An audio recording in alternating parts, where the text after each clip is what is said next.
Undertax on ships in West African waters nearly doubled in 2016. A report by Oceans Beyond Piracy Group indicates that attackers are increasingly focused on kidnapping their crew for ransom off Nigeria's coast. There's also concern that less vigilance has led to a resurgence of piracy in East Africa following a recent spate of attacks off Somalia. Cargo theft, once the main focus of piracy in the region, has given way to an increase in kidnappings, with 96 crew members taken hostage compared to 44 in 2015. The total economic cost of maritime crime in West Africa is estimated at nearly $794 million.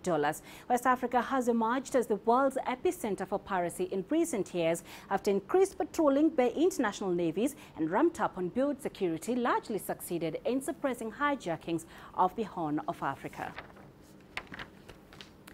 Let's talk about this further, and we're now joined by Abdulaziz Bello in Mogadishu, Somalia, and Deji Batmas live for us in Lagos, Nigeria. Let's begin with you, Deji. You recently rode on an anti-piracy in Nigeria. Does this new report negate what efforts are being done?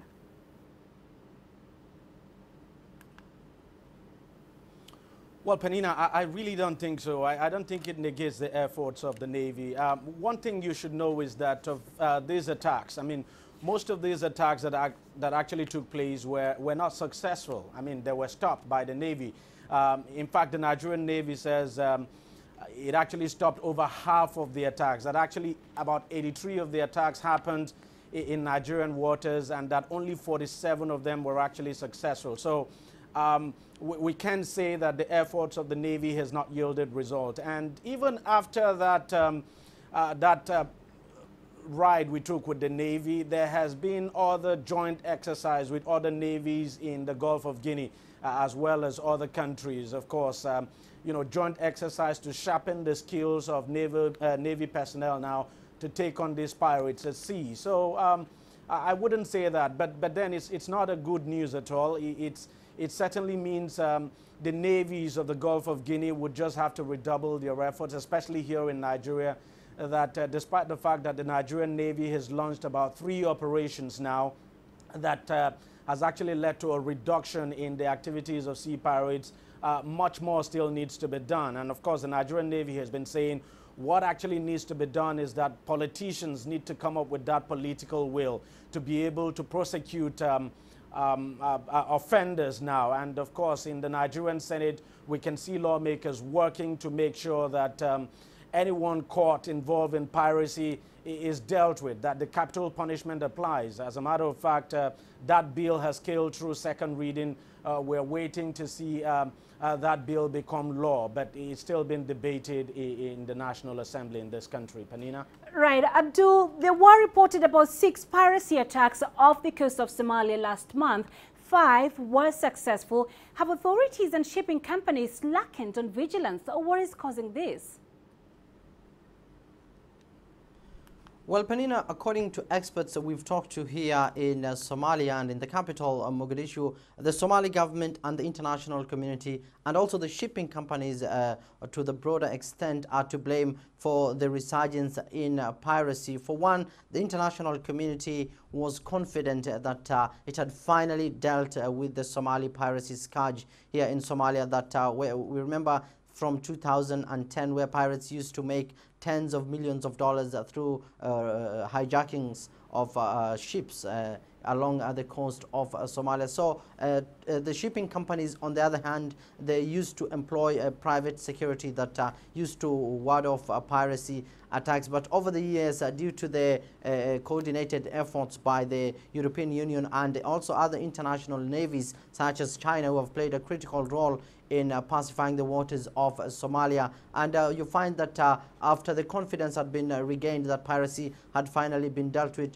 there was a slow vigilance on the side of the international community as well as the Somali government. But the signs were clear in the past couple of months due to unsuccessful hijackings. The warning was quite clear, but experts here are saying that the government and the international community are to blame for the resurgence in piracy. But then again, here in Somalia, authorities and the new president is saying that they've put up a new plan. The government is seeking to rebuild the Somali National Army, and part of the plan that President Farmajo put in place is the formation of a strong maritime component. The president is saying that the only way to help end the piracy scourge here in Somalia is having a Somali force on the ground that can be able to secure the Somali coastline that is considered among one of the longest here in the African continent, Penina.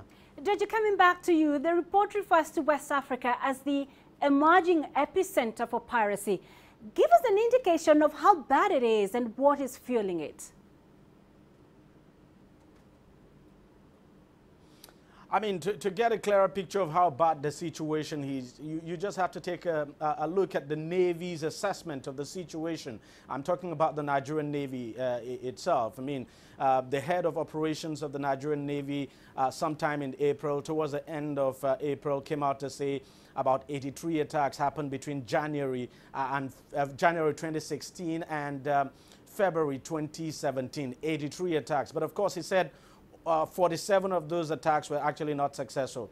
Now, there is a reason for this upsurge. Most of these attacks that have been reported now actually happened in 2016 when the Niger Delta was in chaos, so to speak. I mean, it happened at a time when you know, militant groups like Niger Delta Avengers were striking oil installations in the Niger Delta. And then we saw some kind of a peak now in the activities of militancy in that region. And that is when most of these attacks happened. And we've also seen that from the report that most of the attacks actually take place in the Niger Delta region of the country. But of course, as you would know, peace has, at least some quiet has returned to the Niger Delta.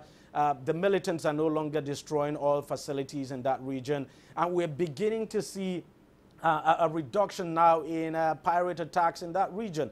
And let's not also forget that the Nigerian Navy has since increased the number of gunboats it has actually deployed to that region. So we're beginning to see some kind of reduction. But then the Nigerian Navy is saying to achieve you know, greater success, it needs the collaboration of other you know, agencies, military, the secret police in this country, that it needs their assistance so that they can work together to at least bring piracy in that region to the barest minimum. So no doubt at all, it was really bad between January and January last year and February this year, but we're beginning to see a reduction. And the Navy says it is going to step up. We're still waiting for the Navy to react to the report. That reaction has not come in, but no question at all that even those attacks that were actually successful does not paint a good picture at all for the Nigerian Navy and, of course, for the Nigerian government. And finally, Abdul, how vulnerable is the coast of Somalia? Is there sufficient capacity to rein in the pirates? Well, authorities here are saying that apart from the recent attacks by armed Somali pirates, generally the coast of Somalia is quite safe for shipping companies, and according to the companies that operate and use their ships to pass off the coast of Somalia, they've been urged by the government to increase their own security, because for one, authorities here are not able to give assurances to shipping companies that they might not fall to pirates attacks here in Somalia. Over the past years, things had been on a go-slow. The pirates had finally been eradicated off the coast of Somalia, but we've seen over the past few months that the recent attacks are a clear indication that piracy is once again a global threat here for authorities here in Somalia. The government is in no position yet to be able to secure its coast, but then again, experts here are saying, and the government agrees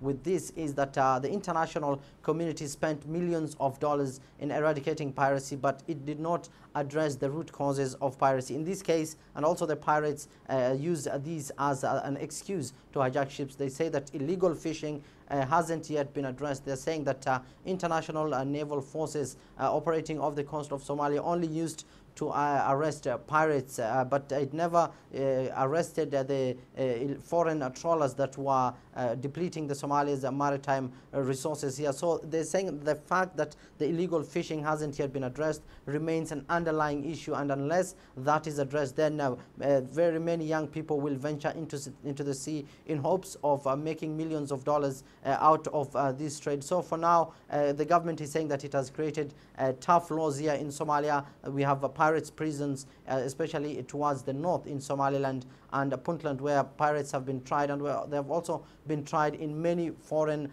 nations of the world. So the government is saying on its part it's done a lot, but it needs more help in combating piracy of the coast of Somalia, Penina. All right, great insights from both of you. Abdulaziz Bilo live for us in Mogadishu, Deji Badmas in Lagos. Thank you for joining us.